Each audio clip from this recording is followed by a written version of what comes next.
Bueno, vamos a dar comienzo a este webinar que hemos preparado para hoy en AUCE con una invitada y amiga muy especial para todos nosotros, que ahora mismo os la presento, aunque muchos ya la conocéis. Lo primero de todo, deciros que este webinar puede realizarse gracias a la ayuda, la colaboración del Ministerio de Derechos Sociales y Agenda 2030 y a la Fundación 11, que son nuestros financiadores. Deciros a todos que es un webinar que va a estar subtitulado en directo gracias a Elix, y para ello tenéis en la barra, aquellas personas que queráis ver los subtítulos, tenéis en la barra inferior del programa de Zoom una opción que pone subtítulos, CC subtítulos. Bueno, le dais ahí y ahí os aparece otra opción que es activar subtítulos, y ahí podéis ver ya los subtítulos sin problema. Deciros también que necesitamos, sobre todo aquellas personas que necesiten un certificado de asistencia a este webinar, necesitamos que pongáis en el nombre de usuario vuestro nombre y apellidos, ¿vale? Para poder emitir ese certificado, porque a veces algunos entran, os metéis con un seudónimo, con un nombre solo, o con un, no sé, con un nombre pegado con el apellido y no sabemos bien quiénes sois. Entonces, si podéis cambiaros la opción eso, para que figure el nombre y apellidos, para luego poder detectar bien quién está participando. Y nada más, deciros que podéis participar lanzando preguntas. Yo os pediría que las hicierais a través del chat, que también está abajo en la misma barra donde los subtítulos. Hay una opción de chat que podéis abrir para escribir las preguntas que os vayan surgiendo y las dudas que vayáis teniendo conforme avance el webinar y conforme pues vaya viendo explicaciones que no sepáis o que queráis saber, ¿vale? Aprovechad porque es una buena oportunidad, porque hoy tenemos en este webinar a la doctora Ana María Bueno Sánchez, la jefa de sección de traumatología y ortopedia en el Hospital de Ortopedia Infantil, de Cirugía Ortopédica Infantil, perdón, en el Hospital Universitario de Getafe. Ya sabéis que es, siempre decimos, nuestra traumatóloga de cabecera, de referencia, por su amplísima experiencia en osteogénesis imperfecta, pero también en múltiples displasias y, bueno, y por el amplio historial que lleva ya de pacientes vistos en consulta, de cirugías realizadas. Yo en lo personal decir que es una persona que no solo admiro, sino que es que considero una amiga y además una mentora, porque me ha enseñado mucho de lo que sé y me ha enseñado a comprender mejor también una patología tan compleja como la osteogénesis imperfecta, amén de otras muchas cosas. Además que es una traumatóloga distinta, no sé explicarlo, es muy comunicativa y muy guay, así de simple. Entonces, os dejo con ella, que la hemos pedido que nos haga este webinar de consolidación de fracturas, bueno, un poco para conocer su punto de vista sobre cómo es esto de la consolidación, desde un punto de vista, por supuesto, científico, pero también desde su experiencia, y qué particularidades puede haber en la osteogénesis imperfecta, qué técnicas puede realizar, etcétera, ¿no? Para que resolváis vuestras dudas, porque es un tema que preguntáis muchas veces y que yo mismo también seguramente le lance alguna pregunta al final, porque tengo dudas a veces con pacientes que voy viendo. Así que nada, os dejo con ella, un placer y todo tuyo, Ana. Adelante. Vale, muy bien, muchas gracias, Miguel. Tú ya sabes que yo también te quiero. Nos queremos mutuamente. Bueno, el caso es que la idea era tratar de resolver algunas dudas sobre el tema de la consolidación de las fracturas en la osteogénesis imperfecta. Es una duda que asalta no solamente a los propios pacientes y a la familia, sino incluso a los traumatólogos, a los que me rodean. Diariamente, pues algunos me preguntan si efectivamente consolidan mejor, igual o peor. Bueno, el tema es que antes de decir, bueno, ¿cómo consolidan los huesos con osteogénesis imperfecta? Que es la pregunta que nos hacemos, si tardan más, si consolidan bien, cómo es el callo óseo de una fractura que se cura en la osteogénesis imperfecta. Antes de todo eso es plantearnos cómo es el proceso de curación de las fracturas en general. Y más aún, cómo es el hueso que hay que reparar. ¿Cómo es el hueso que hay que reparar? Vamos a empezar primero con esto, ¿no? ¿Cómo es el hueso que hay que reparar? Y empezamos con la idea un poquito muy superficial, de verdad, aunque no lo parezca, de lo que es un hueso. Si nos fijamos en el esqueleto, he marcado el fémur, que es un hueso largo, como lo es también la tibia o el húmero, el antebrazo, el cúbito y el radio. Son huesos largos y si cogemos un fragmento de ese hueso largo del fémur, vemos que está formado tiene una cavidad en el interior, está hueco dentro, es como un cilindro hueco que la gente le llama el tuétano de los huesos. Los traumatólogos decimos en broma que esa zona vacía del centro del hueso está inventado para que podamos los traumatólogos meter un clavo dentro. Entonces, en ese sentido nos viene muy bien. Pero lo importante no es eso, sino que el hueso es así por una serie de motivos muy importantes, ¿no? Y vemos que si cogemos un trocito de esa pared del cilindro del fémur, vemos que el hueso en sí está formado pues como por dos partes. La que va más hacia el centro del hueso es como con celdas, es lo que nosotros llamamos el hueso esponjoso, y sin embargo la parte de más fuera es un hueso más duro, más pétreo, es la cortical del hueso. Si se fijan además, en la parte más periférica de esta pared, esta membrana se llama periostio y es una zona muy importante a la hora del inicio de la consolidación de las fracturas. Igual que esta membrana está rodeando el hueso como una tela que lo envuelve, hay en el interior, en esta zona más central, otra más fina, no tan perfectamente delimitada por esas células precisamente, que es el endostio. Ambas cosas son muy importantes a la hora de la consolidación. Y igual que el hueso, que parece que está formado como por una pared con ladrillos, como una pared, efectivamente, la gran diferencia con esa estructura de ladrillos y de cemento que puede ser una pared es que el hueso es una estructura viva, que no se nos olvide. Es un órgano que está activo de forma incesante, sin descanso, y está en su interior y en la pared lleno de vasos sanguíneos. Y ojo al dato, que esto también es muy importante. En una pared de ladrillos y cemento, el cemento, pues sabemos más o menos cómo puede estar formado por la arena, la grava, el agua, el polvo del cemento. Pues ese cemento en el hueso se llama matriz ósea.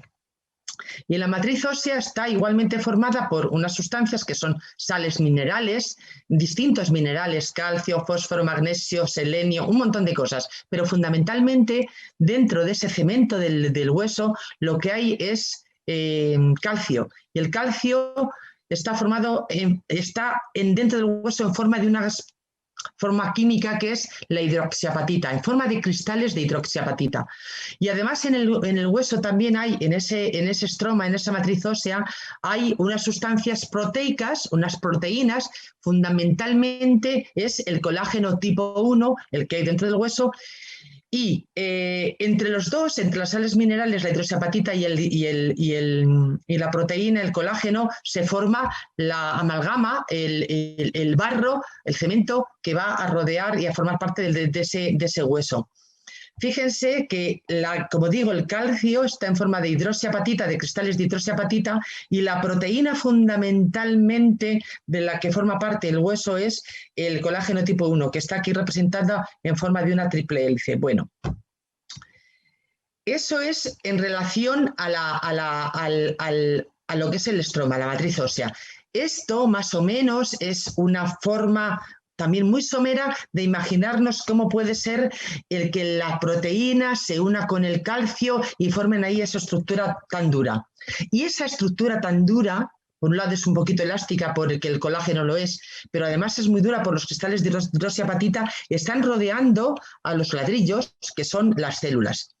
Las células específicas y propias del hueso son tres: el osteoblasto, el osteocito y el osteoclasto. Creo que en general ninguna persona sabe que existen estos nombres y estas células en el hueso, excepto los pacientes con osteogénesis imperfecta. Esos los conocemos, el osteoclasto, el osteoblasto y el osteocito menos, pero bueno, ahí está también. El osteoclasto es la célula que destruye el hueso, y también lo sabemos. Y el osteoblasto es la célula que esto lo produce. El osteocito, ¿qué es? El osteocito es el osteoblasto cuando está dormido, inactivo. Ahí está rezagado, esperando a activarse para convertirse en osteoblasto y empezar a formar el hueso. Al fin y al cabo, lo que el osteoblasto hace es formar colágeno, colágeno tipo 1, es decir, forma la proteína. La célula osteoblasto lo que hace es producir proteínas, el colágeno 1, sobre el cual luego se fija el calcio. Y el osteoclasto, que es la célula que lo destruye, lo que hace es deshacer la unión del calcio con la proteína y deshacer la proteína en sí, transformarla en una serie de aminoácidos y otros residuos y otras sustancias que no es la proteína en sí. Bueno, pues estos dos elementos, estas dos células están haciendo y deshaciendo el hueso continuamente en lo que llamamos turnover óseo. El turnover óseo es la cantidad de hueso que se hace y se deshace en la unidad de tiempo. Y esto es una constante para mantener el hueso íntegro, previniendo la acumulación de lesiones microscópicas por fatiga del propio hueso. Eso es una constante, se está continuamente deshaciendo aunque no haya fractura, ¿vale? Igual que el ser humano puede ser capaz de, a base de cementos y ladrillos, hacer algo tan hermoso y tan perfecto como lo que es la mezquita de Córdoba, el organismo humano, el ser humano, es capaz de hacer una estructura infinitamente más perfecta y más hermosa que la propia mezquita de Córdoba, que es el esqueleto humano. Es algo infinitamente más grandioso que la propia mezquita. ¿Pero qué ocurre? Ocurre que si, imagínense que la frecuencia, la cantidad de hueso que se hace o del hueso que se deshace no está equilibrado y prevalece la formación del hueso sobre la osteodestrucción o al revés. O imagínense que no se forma o no tenemos colágeno en el hueso. O imagínense que no tenemos calcio y no se deposita la hidroxiapatita. O imagínense que tenemos un colágeno tipo 1 anómalo, disforme, en el cual no se puede fijar el calcio y la hidroxiapatita. Entonces, ¿qué es lo que ocurre? El hueso está enfermo.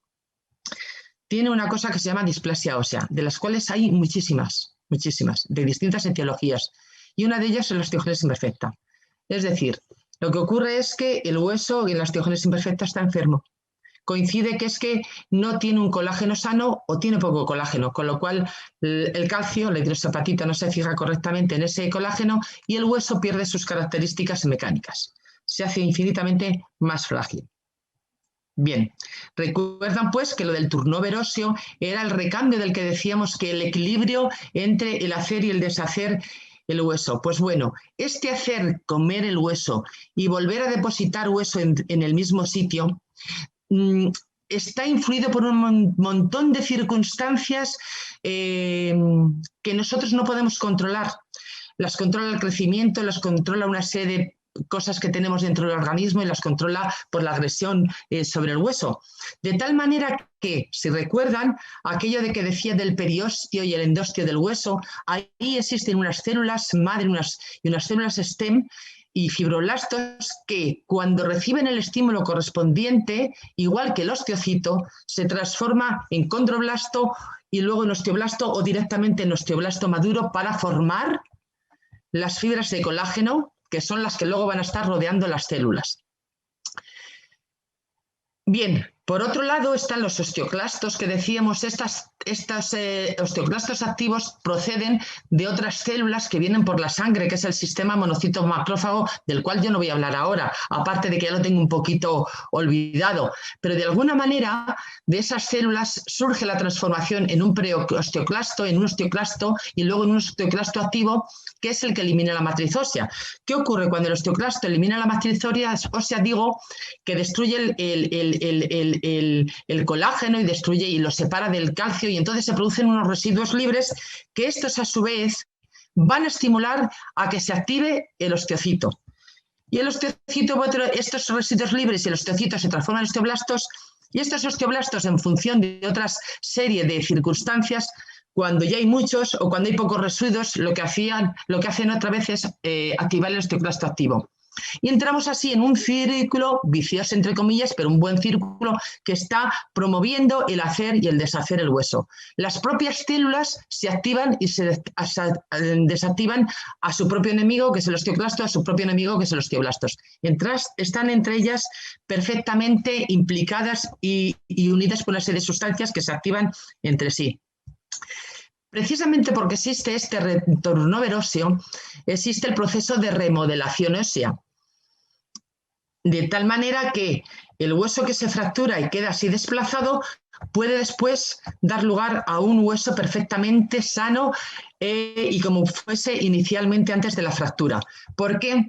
Porque aparecen osteoclastos deshaciendo hueso en la parte donde hay más y en la zona convexa, como ven, y aparecen osteoblastos formando hueso en la zona más cóncava. De tal manera que liman por un lado, por así decirlo, rellenan por el otro y al final hacen otra vez el hueso derecho. Y vuelven otra vez a reponer el hueso en su forma inicial, en la forma anatómica correcta. Y esto se ve, lo de la remodelación también está influido por una serie de situaciones y de circunstancias que ahora mismito el objetivo de este webinar no lo alcanza y solamente vamos a hablar, por tanto, de la activación de esa remodelación y de esa formación asimétrica en los casos de la reparación por fracturas. Porque cuando hay que reparar una fractura, lo que predomina es el osteoblasto formador del hueso sobre el osteoclasto destructor. Bueno, pues entonces, ¿cómo es el proceso de curación de las fracturas? Porque digo, la fractura es un estímulo que desequilibra el equilibrio que existe entre el osteoblasto y el osteoclasto a favor del osteoblasto, de la célula formadora de hueso. Obviamente, si hay una fractura, tiene que formarse hueso para que los dos fragmentos del hueso peguen. Bien. ¿Qué es entonces la consolidación del hueso cuando se fractura? Es un proceso de regeneración gradual, continuo, que restaura la anatomía, macroscópicamente hablando, la anatomía, la forma del hueso inicial, no solamente la forma por fuera, macroscópicamente hablando, sino también la histología del hueso, cómo es si lo mirásemos al microscopio. Lo restaura y por lo tanto le da la solidez y la resistencia que tiene que tener el tejido óseo ante la agresión de la fractura.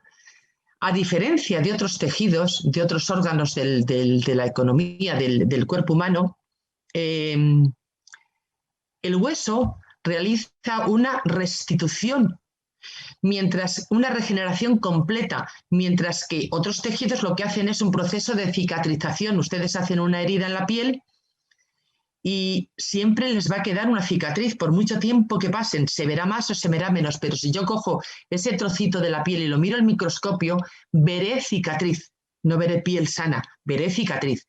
En el hueso, si le damos tiempo, no hace cicatriz. Hay el proceso de remodelación tal que regenera y restaura a la situación inicial de antes de la fractura el hueso completamente.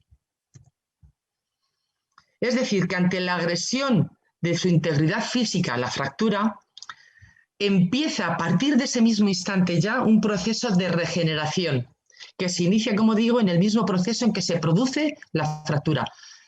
Esto significa que la fase de consolidación, el proceso de consolidación de las fracturas se inicia, para algunos autores incluso la propia fractura es el inicio de la consolidación y formaría parte del proceso de consolidación, porque con la fractura se inicia en ese mismo momento, se desencadena el mecanismo de la consolidación. ¿Y por qué empieza a partir de ese momento? Precisamente por la vascularización del hueso. Porque decía yo, recuerdan al principio, que en el hueso es un organismo vivo, continuamente haciéndose y deshaciéndose, y que está ricamente vascularizado. Aunque parezca que es algo seco, pues no. Visto al microscopio, por así decirlo, esto es un esquema de un trozo de tibia cerca de la rodilla. Y ven en esquema también, porque esto es infinitamente más profundo, un montón de vasos sanguíneos que están atravesando el hueso. Miren que fíjese, a través de un orificio en la propia tibia entran dos grandes vasos, vena y arteria, que nosotros la llamamos la arteria nutricia del hueso y la vena nutricia, que luego van por todo ese canal donde está hueco el hueso y luego se reparte por todos los sitios hasta llegar a los rincones más infinitamente pequeños del hueso. Cuando se produce estos vasos llevan sangre, llevan hematíes, llevan células rojas, células blancas, llevan todos los nutrientes que corresponden a cualquier vaso sanguíneo. Cuando se produce la fractura en el hueso, no solamente se rompe el hueso, se rompen los vasos. Y como se rompen los vasos, se sangra.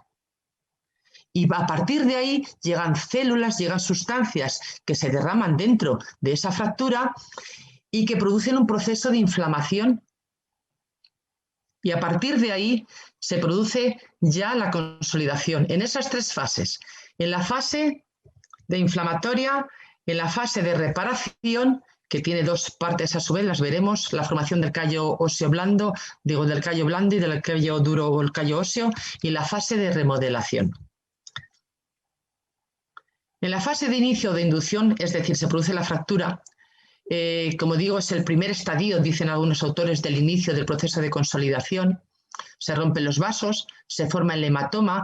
Fíjense que se rompe el hueso, este sería el fragmento, un fragmento, y este sería el otro fragmento, este es el foco de fractura.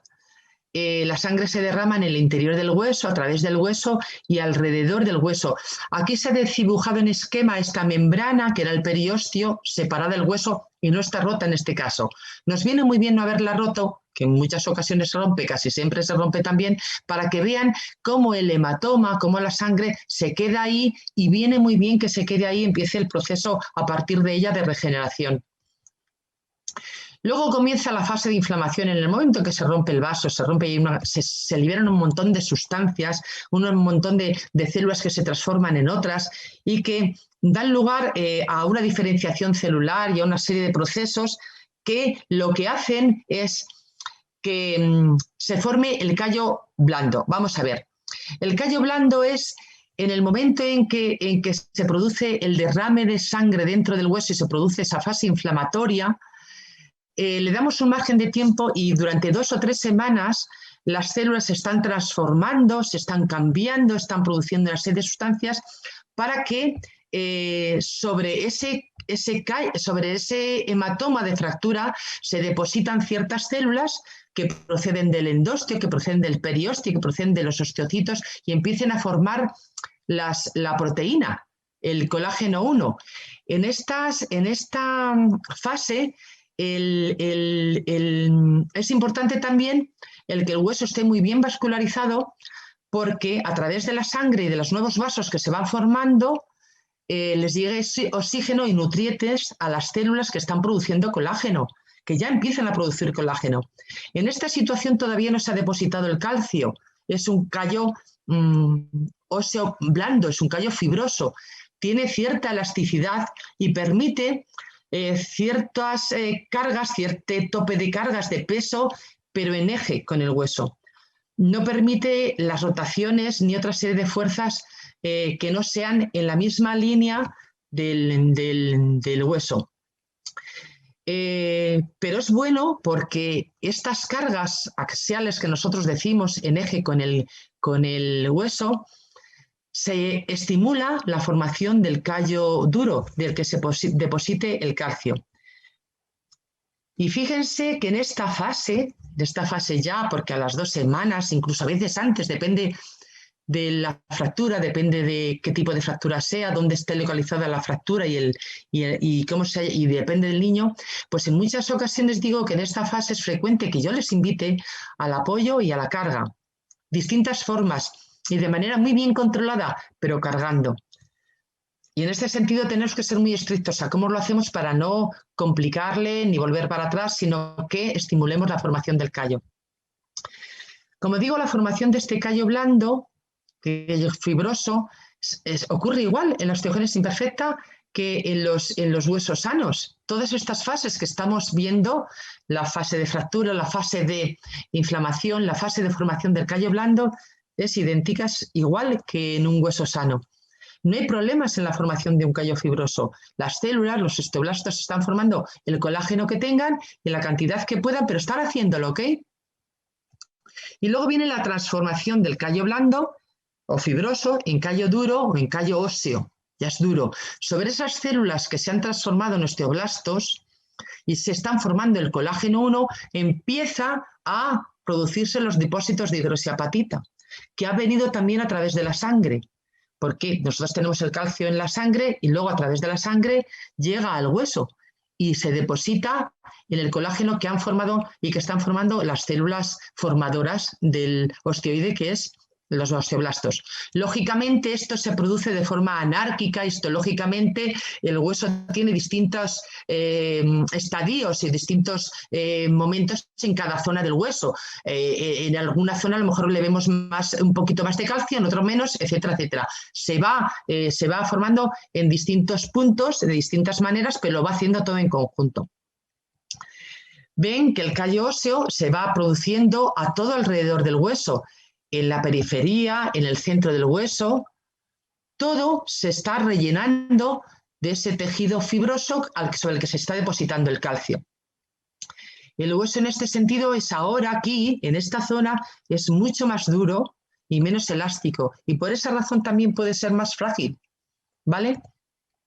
Entonces, esto también ocurre igual en la osteogénesis imperfecta. No nos falta calcio. Lo que ocurre es que, a diferencia de la osteogénesis imperfecta, de los huesos sanos, es que el hueso que se forma tiene también osteogénesis imperfecta. El colágeno que han formado los osteoblastos que están ahí, han formado un colágeno anómalo, diferente, sobre el que se deposita peor las sales minerales de calcio. E incluso depende del tipo de osteogénesis imperfecta, se forma menos colágeno. Entonces, ¿se forma callo óseo? Claro que sí, pero es un callo óseo que también tiene osteogénesis imperfecta. En la fase de remodelación lo que conseguimos es que, dándole tiempo suficiente, el callo se reduce a los lados, está menos abombado, y dentro del canal medular se hace nuevamente canal. Antes, en el callo que teníamos óseo inicial, el canal medular estaba también lleno de callo y todo era mucho más abombado. El canal estaba cerrado. Con el efecto de remodelación, el hueso se tubuliza otra vez. Comienza a hacerse tubo hueco en el centro y todo va reduciendo de tamaño. Y la forma que veíamos antes del hueso, esta forma laminar tan exquisitamente formada, conseguimos que con el hueso en la remodelación ósea se forme de nuevo así y sea indistinguible de cuando hubo ahí una fractura. Dándole el tiempo suficiente y dependiendo de la edad. Cuanto más jóvenes, más pronto remodelan. De la localización dentro del hueso, del tipo de fractura, de si se ha fracturado o se ha desplazado en el plano de movilidad de la articulación, de una serie de factores ambientales, endocrinos, metabólicos, de ingesta, etcétera, etcétera, la remodelación se producirá más rápida o más lenta, se reproducirá por completo o, si no le damos tiempo, pues en un anciano no le vamos a dar tiempo a remodelar cuando se produce una fractura y entonces se puede morir sin haber terminado de remodelar por completo el hueso. Por este proceso de remodelación en el hueso sano se permite cierto grado de desplazamiento, porque como hemos visto, remodela y por esta razón en los huesos infantiles que no tienen osteogénesis imperfecta está muy poco indicada el tratamiento quirúrgico, porque como hemos visto, esta deformidad, esta angulación consigue poner el hueso derecho a base de remodelación y consigue, como digo, transformar el hueso en un hueso laminar, compacto, histológicamente perfecto. Pero ¿qué ocurre en la fase de remodelación? En la osteogénesis imperfecta no existe. Esta capacidad que tienen teóricamente los osteoclastos para destruir el hueso donde no debe estar y que el osteoblasto se deposite donde sea más necesario para darle una carga mecánica y de otras fuerzas sobre el hueso, pues no lo tiene. El hueso con osteogénesis imperfecta no remodela y no tubuliza, o lo hace de forma muy deficitaria o difícilmente o poco. Depende fundamentalmente de tipo clínico que tenga el paciente, remodela más o remodela menos. Ahora luego veremos algunos ejemplos y podremos o no permitirnos ciertas libertades para tratar quirúrgicamente o no. Entonces, la diapositiva primera que nos planteábamos sobre cómo consolidan los huesos con osteogénesis imperfecta, pues más o menos está respondido. Si tardan más o consolidan bien o cómo es el callo óseo.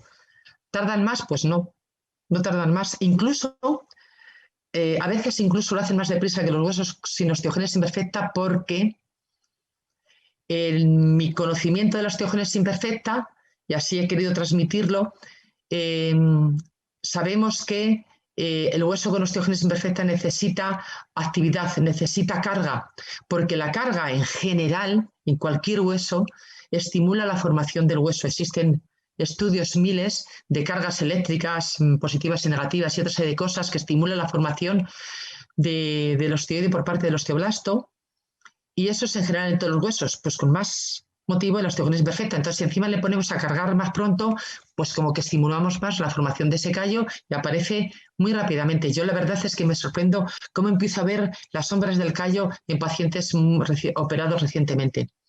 ¿Consolidan bien? Pues sí, consolidan bien, pero hacen un callo con la misma enfermedad, con osteogénesis imperfecta, que va a ser igual de frágil que el resto del esqueleto. ¿Y cómo es el callo óseo? Pues como digo, es un callo con osteogénesis imperfecta. Pasa difícilmente al hueso laminar porque no tiene capacidad de remodelación. Y esta capacidad de remodelación, como digo, es difícil de explicar. Este funcionamiento inadecuado, como he comentado antes, de los osteoblastos y de los osteoclastos, porque al final es fractura sobre fractura, sobre fractura, sobre fractura. No da tiempo a remodelar una cuando ya aparece otra. En esto también influye el tratamiento con difosfonatos. Influye también que son huesos operados y a veces reoperados y tienen material de osteosíntesis dentro y una serie de factores, pero como veremos en los ejemplos que voy a poner luego, en ejemplos de huesos de pacientes, ocurre también en los adultos, aunque no tengan cirugías previas y aunque no hayan tenido tratamiento con difosfonatos. La base intrínseca yo creo que está en la propia enfermedad, aunque luego existen cosas que también influyan en esto, ¿no? Entonces, por estas y otras razones, como digo, se debe ser más exigente en el tratamiento de las fracturas. Debemos conseguir una reducción anatómica, estabilizar el foco de fractura y fomentar la carga precoz. Por esa razón, la indicación quirúrgica en los pacientes con osteogénesis imperfecta es infinitamente más frecuente que en los pacientes que no la tienen. Y por estas y otras razones de la falta de remodelación, aparecen imágenes en el hueso con osteogénesis imperfecta que yo en general en los huesos, en la formación de callos óseos en fracturas sin esta enfermedad no veo en las radiografías. Lo que yo llamo memoria ósea de las fracturas, zonas líticas intracorticales, ahora veremos algunos ejemplos. Las imágenes en palomitas de maíz, etcétera, etcétera. Creo que todo esto que aparece en las imágenes del hueso con osteogénesis imperfecta es debido a la incapacidad o la consolidación imperfecta de las fracturas. Ejemplos. Vamos a lo práctico y quizás a lo interesante. Las fracturas, como digo, consolidan en el hueso con osteogénesis imperfecta también a pesar del desplazamiento. Fíjense este hueso lo desplazado que estaba y cómo se consolidó. Ven aquí este puente óseo que se ve entre el fragmento de arriba y el fragmento de abajo. Está anguladísimo y sin embargo vean cómo hace callo. Es el caso de esta niña y de este niño. También estaba así de desplazado y consolidó, y sobre la consolidación ven aquí la curva que se mantiene, aparece otra fractura. Y dices, no remodela, es que a lo mejor tampoco hay tiempo de que remodelen porque en un paciente con osteogénesis imperfecta el hueso enfermo pues se vuelve a fracturar. Más si encima está curvo, más si encima la consolidación no es en la forma anatómica correcta. E incluso las mismas fases de la consolidación aparecen estando operado, igual que en un hueso sano. Esta es operada la primera niña concretamente que tenía esa deformidad en la consolidación, pues vemos cómo fue consolidando y cómo, a pesar de haber intervenido quirúrgicamente, es un hueso que responde. Y en este sentido está estupendamente bien porque anatómicamente está en línea. Y por esa razón que decía antes, está más veces indicada la consolidación, la cirugía en los pacientes con osteogénesis imperfecta. Y ocurre también lo mismo independientemente del número de osteotomías que se hagan. En este paciente, aparte de su fractura, se hizo otra osteotomía aquí porque el hueso estaba curvo. Pues ya le ponemos recto, tiene osteotomía aquí, la fractura aquí y consolida. ¿Ven cómo ha consolidado al final perfectamente bien el hueso a pesar de tener osteogénesis imperfecta? Y consolidan en una fractura una y otra vez y otra vez y otra vez, pero claro, no remodelan. Y al final, pues para sacarles del círculo vicioso de una fractura sobre un hueso que se curva, que facilita la fractura, que se vuelva a curvar más, etcétera, etcétera, la única forma de sacarles de ese círculo vicioso es poniéndolo derecho y operándoles. Y digo que no importa tampoco la edad ni el hueso, porque consolidan igual. Este era un niño pues, en una edad muy temprana, consolida, se le hacen osteotomías mucho más mayores y consolida igual. Aquí se hicieron 1, 2, 3, 4 fragmentos, 3 osteotomías y consolida igual. Lo pueden ver en esta imagen más ampliada. Aquí todavía no le he dado tiempo a que termine de consolidar, que creo que esto fue 3 meses después de la cirugía. Consolidan, como digo, pero no remodelan. Insisto en esto, ¿vale? Y consolidan con la enfermedad. Los casos más leves se pueden parecer más al hueso sano y se puede permitir cierto grado de desplazamiento. Este es un tipo 1 y hizo esta fractura, que me pareció demasiado pequeño, era su primera fractura en el fémur, no había iniciado todavía ningún tipo de tratamiento y me permití el lujo, entre comillas, de no operarle y ponerle solamente la escayola. Y bueno, quedó como quedan todos los huesos sin osteogénesis imperfecta y luego hizo una fractura también en la tibia que parecía que estaba un poquito en valgo, pero luego ven en unas telemetrías cómo están los huesos perfectamente bien. Este otro chaval que era ya más mayor, esto, como digo, no nos permitimos el lujo de que sea inestable y por esa razón lo operé y hubo que poner todas estas cosas, pero consolida perfectamente bien. Incluso la osteotomía que le tuve que hacer para que entrara el clavo, porque el clavo es recto y el hueso no lo es, que parecía que un poquito separada, pues consolida perfectamente igual, perfectamente bien, con osteogénesis imperfecta. Pero sin embargo, fíjense que el hueso no es capaz de generar la arquitectura anatómica correcta para soportar las cargas en eje del esqueleto.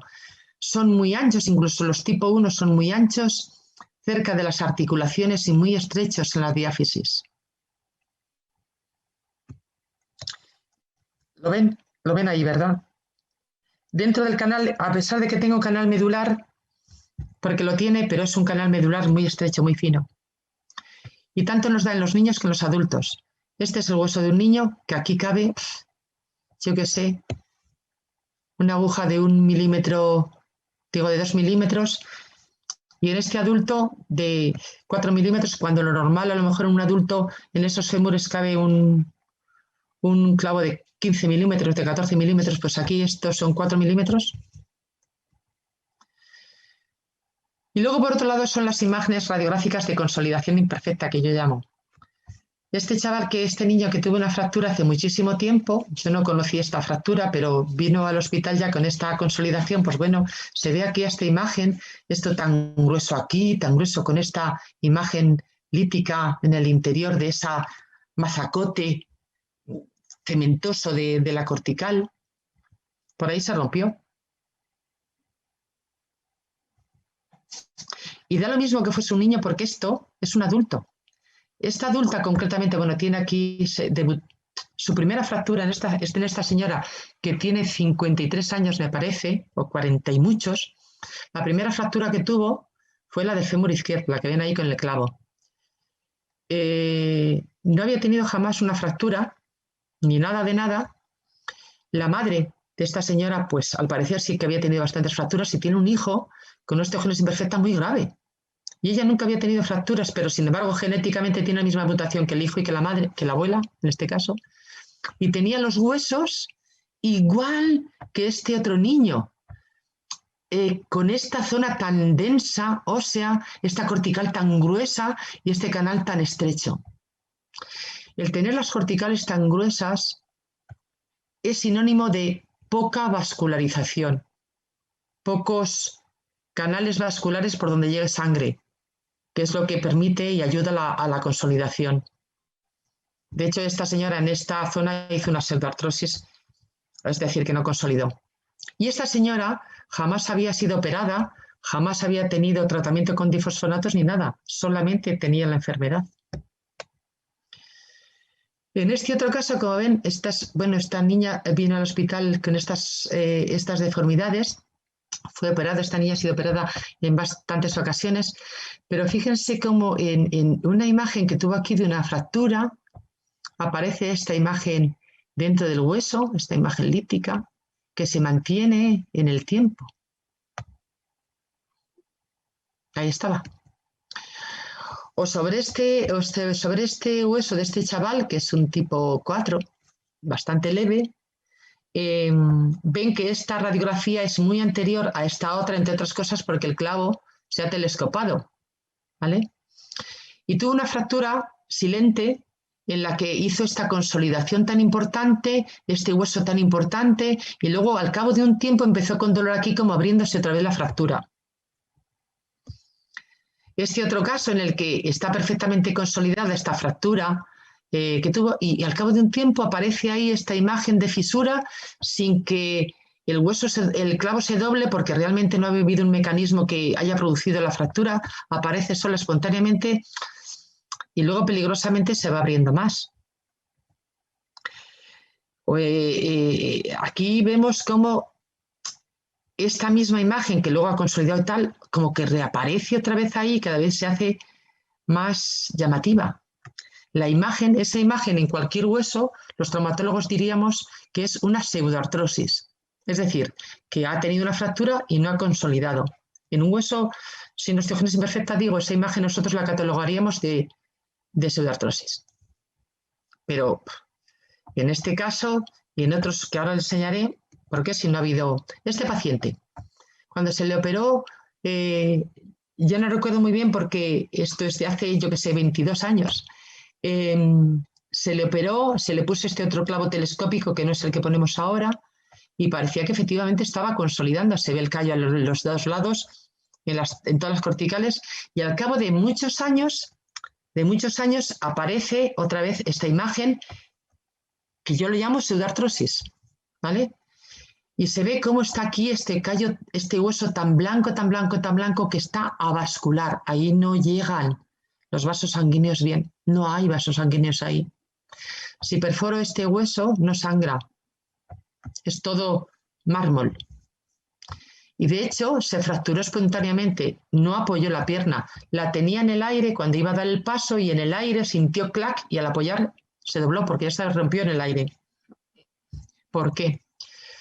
Bueno, operado está, se operó con todas las dificultades que esto entraña para la consolidación, una imagen de consolidación muy rara que da la impresión de que efectivamente falte consolidación y ahí está, después de, no sé si 10 años operado ya de esta otra fractura y está bien, hace mucho que no le reviso y que no viene, pero me gustaría hacer una radiografía nueva para ver cómo está y asustarme o no.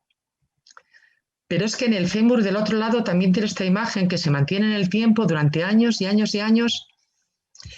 Y ahí está. Y no sé si algún día hará como en el otro lado, como en el fémur derecho, en el aire, clac, y se rompa, no lo sé. Es decir, que esto es más y más que no les he cuento, que no les he contado y mucho más que desconozco. Pero en resumen, espero haberles resuelto algunas dudas y las que no, pues ahora está la fase de preguntas que me transmitirá Miguel amablemente. Con mucho cariño. Bueno, Muchas gracias de todas maneras por estar ahí e interesarse por todas estas cosas, ¿vale? muchísimas gracias a ti por esta explicación tan buena, tan razonada y por tu amplia experiencia aquí plasmada para resolvernos algunas dudas. Os animo a todos los que estáis ahí a escribir vuestras preguntas en el chat, ¿vale? Tenéis abajo en la barrita una opción que es chat y podéis escribir ahí preguntas, dudas, porque aprovechamos que tenemos aquí a Ana pues eso, para saltarla con dudas. Yo, mientras la gente se anima un poco, yo tengo alguna que hacerte. A ver si no son muy difíciles. A lo mejor entra dentro de ese grupo de cosas que todavía desconozco, Miguel, ¿eh? Que desconozco y que no me va a dar tiempo a aprender, la verdad, no voy a moriré antes. Vamos a ver. Eso pues puede pasar, esperemos que no, Pues, pero sí, podría seguro, pasar. seguro que queda mucho por descubrir. Yo te quería preguntar, creo que más o menos me ha quedado claro, pero bueno, el tema de las corticales, gruesas, que a veces vemos, ¿no? Y vemos en la OI en algunos casos muy puntuales, quizá, o bueno, no sé si No, no tan puntuales, no muy tan frecuente. puntuales, ¿no? Realmente es quizá un factor de los más importantes, tú dirías, a la hora de consolidar, es porque dices que llega a poca vascularización, entiendo lo que dices, ¿no? Que ahí perforas el hueso y no sangra, o sea, no hay... Eso es realmente muy determinante, ¿no? Es hasta ese nivel, ¿no? O, no sé si lo he entendido bien. Sí. Sí, porque en el esquema del hueso, microscópicamente hablando, están una serie de capas circulares, circulares, circulares, y todas ellas están atravesadas por vasos. Esas imágenes de láminas circulares, circulares, es todo en la zona de la cortical del hueso. Es decir, que la cortical está atravesada de arriba abajo y perpendicularmente por un montón de vasos sanguíneos, ¿vale? Que están, que están continuamente alimentando el hueso y que a la hora de iniciar el proceso de consolidación son fundamentales que estén ahí. Primero producen el callo de fractura, producen la fase de inflamación, por otro lado, cuando se está generando el callo, está aportando hueso, está aportando oxígeno y nutrientes y calcio. Se necesita para que consoliden que haya vasos sanguíneos. Es fundamental. Y en las corticales,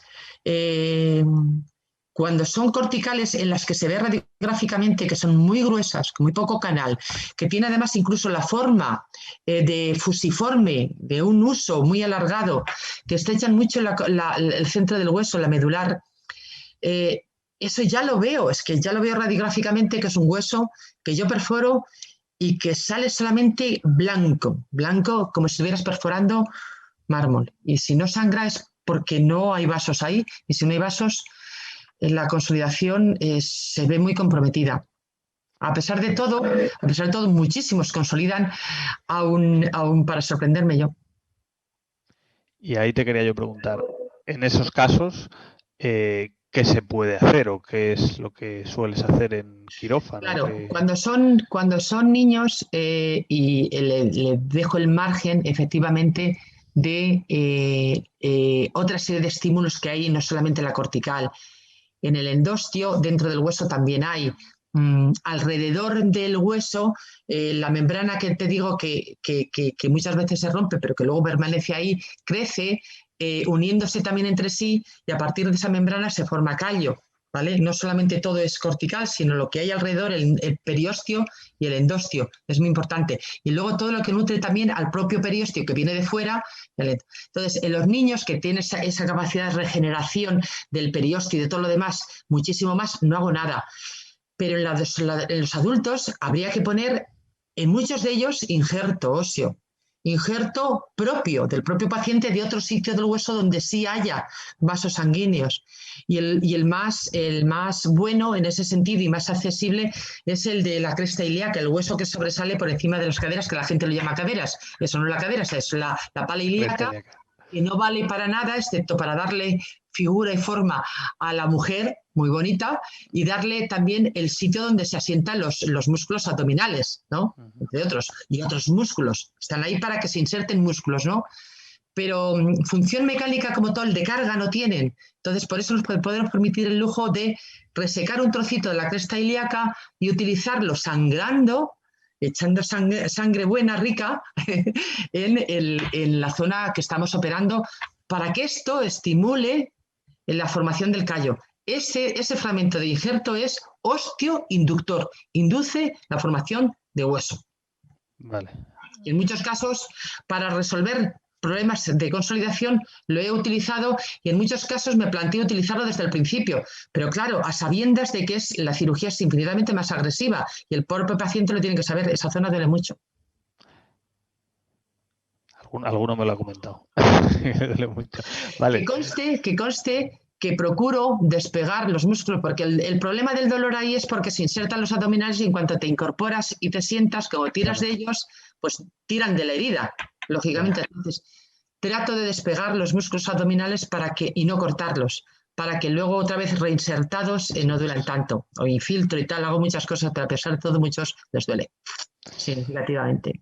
Bien. Me preguntan aquí en el chat, pregunta Irene, dice, bueno, muchas gracias por todo.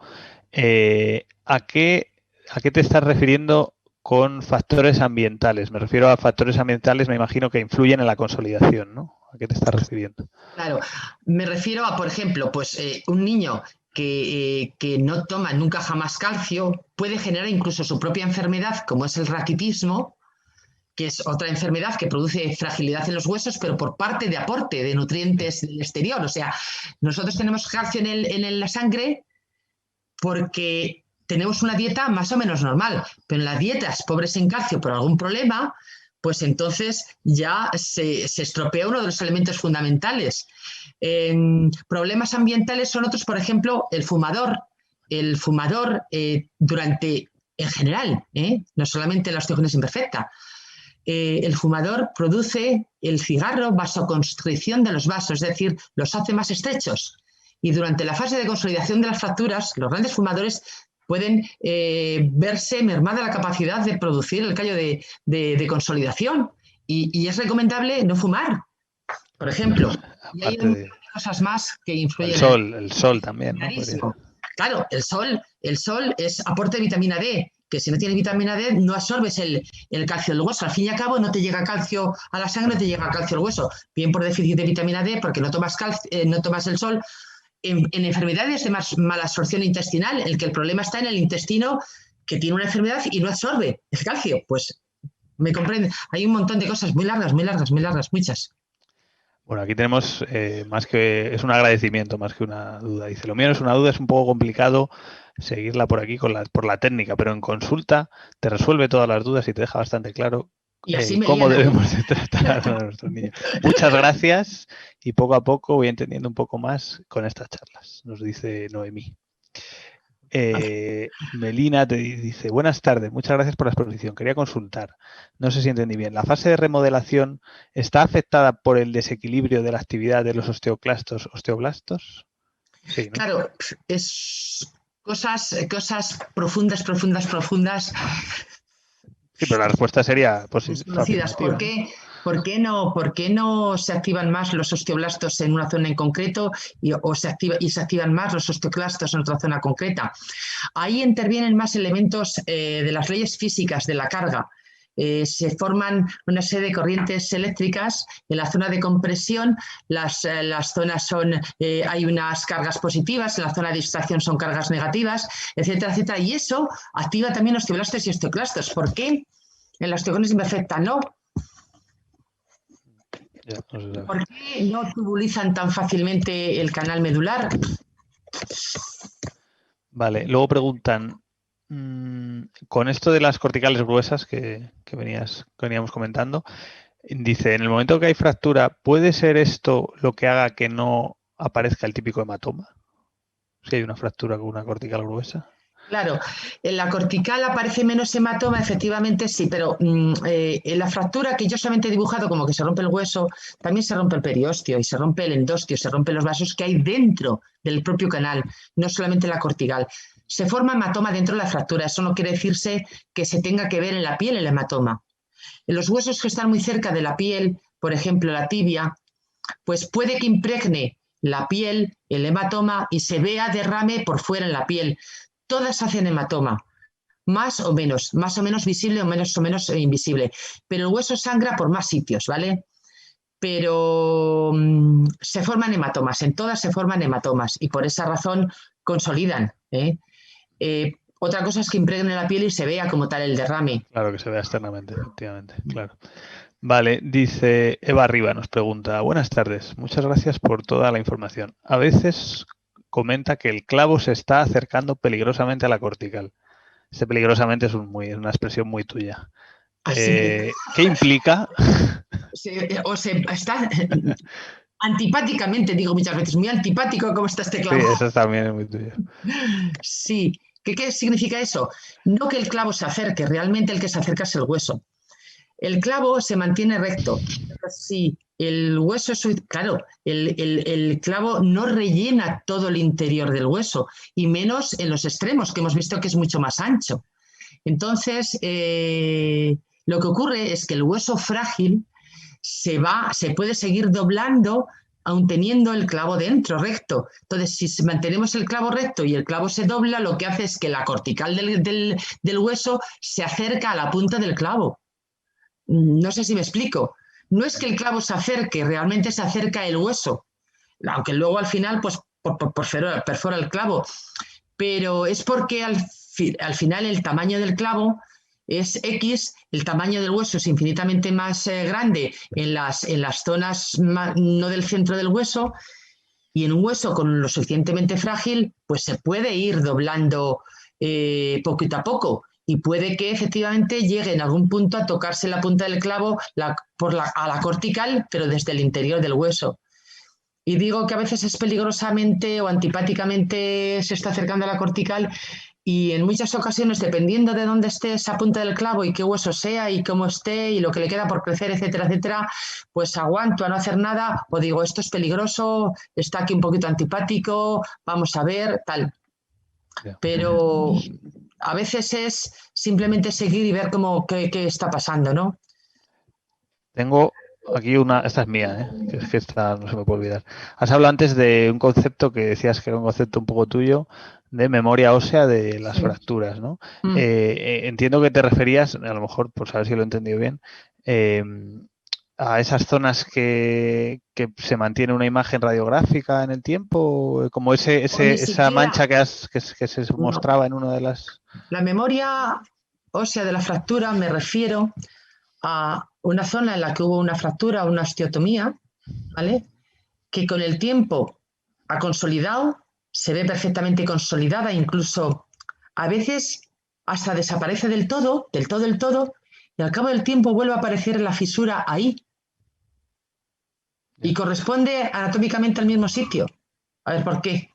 Ya que no Empieza tienen... a aparecer una imagen de el de una fractura que está consolidada o una osteotomía consolidada, que aunque radiográficamente todavía veamos que ha habido fractura, como que vuelve al revés, vuelve a retroceder, a involucionar, y lo que eran las fases de consolidación las hace al revés hasta reaparecer otra vez la fractura, en este caso la pseudoartrosis. Es algo que me tiene muy inquieta porque ocurre si es que coincide con la administración de difosfonatos en ese momento, si coincide con el tipo de fractura, el tipo de proceso post, el tipo, no sé, el caso es que el tipo de osteogénesis imperfecta. El caso es que es algo que tengo que estudiar, y de hecho de estas imágenes de consolidación imperfecta en conjunto que yo llamo, va a pretender ser mi tema de tesis, que intentaré hacerlo antes de jubilarme y dejar la escrita. Toma ya, acabas de lanzar una primicia aquí en directo, ¿eh? Toma ya. Todavía no estoy matriculada, pero estoy en contacto Muy bien, muy bien. con la universidad. Me voy a volver a ser Interesante. estudiante, ya a mi edad. Otra vez Toma ya. estudiante matriculada, quiero decir. Nunca es tarde. Y ahí Pregunta aquí Maite Arrizabalaga. No sé si la conoces, creo que no. Soy candidata a prótesis de cadera y de rodilla. Aunque no sea el tema de hoy, ¿hay experiencias con pacientes con OI? Sí, sí, sí, sí que las hay. Pero de todas las maneras, la indicación quirúrgica de poder poner una prótesis tiene que ir muy dirigida al paciente en cuestión. Depende mucho del tipo de fractura de la prótesis que sea y de cómo tiene el hueso sobre el que se va a apoyar la prótesis. Es imprescindible para indicarla o no indicarla, ver la radiografía y ver el tipo de osteogénesis imperfecta que tiene. Claro. Yo conozco algunos casos y en general sí da un La resultado mayoría de bueno, los ¿no? tipo 1, por ejemplo, pues no suele haber problema. A pesar del canal medular estrecho, hay que buscar una prótesis que tenga un vástago muy estrecho y ya está. Pero, pero sí que hay muchos pacientes que la tienen, que se les ha puesto tanto de rodilla como de cadera, más de cadera que de rodillas, esa es la verdad. Porque sobre todo también en las rodillas interviene la estabilidad de la rodilla. En muchos pacientes con inestabilidad, o sea, con hiperlaxitud, también hay que valorar muy bien el tipo de prótesis que se pone. Hay que valorar cada caso para hacer una indicación precisa para el caso en cuestión, para el paciente en cuestión. Oye, hablando de esto del estrechamiento del canal medular, ¿hay alguna técnica que se pueda hacer para, no, para ensanchar o esto es una cosa muy utópica? Vamos a ver, precisamente a veces es un error intentar ensanchar el canal medular, me explico. En pacientes sanos, cuando uno va a poner un clavo por una fractura de fémur, pues normalmente va fresando el interior, va haciendo totalmente vacío el interior a base de meter fresas dentro del hueso progresivamente más anchas, hasta llenar todo el canal con la fresa e incluso un poquito más gruesa del clavo que vas a meter. Eso es en general en huesos sanos, ¿vale? En un hueso con osteogénesis imperfecta que tiene corticales muy gruesas, insisto que estas corticales son peligrosamente frágiles si se rompen, como si no tienes cuidado, es menos elástico, sobre todo en el adulto. A ver si me explico, en el adulto. Entonces, en muchas ocasiones han intentado ensanchar el canal y lo que ha hecho es reventar el hueso. Si tiene una fractura transversa un poquito oblicua, aparecen varios trozos por intentar fresar, ¿vale? Entonces, cuidado, eso no está indicado así por las buenas en los pacientes o en los adultos con osteogénesis imperfecta. Lo he hecho alguna vez en pacientes que tienen un hueso, que lo he visto, por ejemplo, la niña que operé ayer, que no le cabía nada en el fémur, pues conseguí ensanchar el canal hasta 3.2 y poner el clavo más fino de osteogénesis imperfecta. Pero veo que es un hueso que no es tan pétreo ni tan duro como para poder enseñar. Un hueso pétreo, es que ese pétreo es mucho menos flexible y se rompe. Puede estallar, reventar en varios fragmentos. Entonces tienes un lío luego para arreglarlo. Yeah. Bueno, que no sé si hay, creo que ya no hay más preguntas. Yo tengo una última. Ah, bueno, sí, aquí hay otra, espera. Dice, buenas tardes. A ver, espera, me pierdo. Buenas tardes, Noelia. Dice, buenas tardes, gracias por por las explicaciones. En el tipo 3, ¿la consolidación de las fracturas es más difícil con la edad? Lo pregunto porque yo tengo tipo 3 y la última fractura todavía no ha consolidado. Llevo unos 3 años o 4 y esto antes no me pasaba. Mi pregunta iba a ir también un poco por ahí, pero bueno, contesta esto y vemos. Eso, te pregunta que dice si en el tipo 3 la consolidación de las fracturas es más difícil con la edad. La consolidación de las fracturas, bueno, nos planteamos que un tipo 3 de por sí es muy frágil. Con la edad, si es mujer, además, se añade la osteoporosis propia de la menopausia, con lo cual se hace más frágil. El hecho de que aparezcan pseudoartrosis es fundamentalmente, depende mucho del hueso en cuestión. Posiblemente a lo mejor tiene la pseudoartrosis en la tibia, en el cuello del fémur, en huesos que tienen un canal muy fino como por ejemplo el cúbito y el radio, en el peroné, son huesos que tienen un canal tan estrecho, tan fino, con tan poca medular, que es más causa de falta de consolidación que de la propia edad. Vale. Dile, pregúntale si puedes chatear con ella, con esa paciente, esa señora, ¿dónde tiene la pseudoartrosis? Yo tengo muchos pacientes con muchas pseudoartrosis en distintos sitios, pero si son asintomáticas y no duelen, no les hago nada.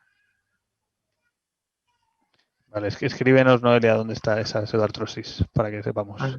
No, yo te iba a decir que en ese aspecto hemos visto muchos casos, creo, ¿no? Yo recuerdo haber visto contigo casos de tiempos muy largos hasta que aparece un callo óseo, tiempos muy largos, ¿no? Hasta que aparece o hasta que se produce una remodelación completa, exageradamente largos incluso, ¿no? Hemos Sí, llegado a sí, ver. sí, sí. Y algunos, dependiendo del hueso, de la zona del hueso, del aspecto radiográfico de ese hueso, a lo mejor se mantiene en pseudoartrosis definidamente y no hay forma humana de arreglarlo. Si no son sintomáticos, prefiero no hacer nada. Si aparece dolor, entonces sí, porque intuyo que se puedan romper. Y entonces hay que abordarlo pues, con todas las armas a tu alcance. Es decir, poniendo clavo por dentro, algo por fuera, injerto del propio paciente, injerto de banco, ciertas sustancias que venden como proteínas osteoinductoras, pero que el mejor inductor es el propio hueso del paciente, el de la cresta ilíaca, si se puede conseguir, etcétera, etcétera. Si no dan sintomatología, no las opero. Y la forma de evitar la fractura es que empiezan inicialmente a molestar un poco, a doler, a la carga y tal, y entonces a veces las opero y depende de qué situación sea en concreto, hago unas cosas u otras.